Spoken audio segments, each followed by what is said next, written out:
لأي إنسان يقامر. لا يوجد مال سهل في الحياة، لا يوجد مال سهل يا صديقي، لا يوجد طريق مختصر للأموال. وأنت تقامر، ربما تربح اليوم، ربما تربح غدا، ولكن ستخسر نفسك. ستصير متعود على الحصول على الأدرينالين عبر القمار، سيصير الشيء الوحيد الذي يسعدك عندما تقامر.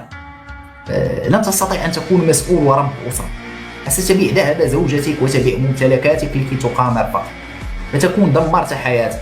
أنت تنظر للأرباح التي تربحها اليوم، لكن لا تنظر لما بعد 20، لما بعد 30 سنة. فأحقر نوعين من الرجال الذي لا ينصح للنساء بتزوجهم هم المقامر والبخيل.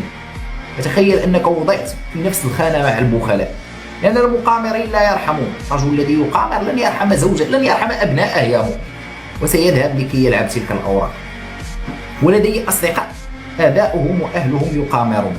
تخيل أنهم أغنياء، آباؤهم موظفون من كبار موظفي الدولة، يأتي بنفس الحذاء السنة بطولها، ملابسه لا يغيرها، إن والده يخسر راتبه ويخسر أمواله في القمار.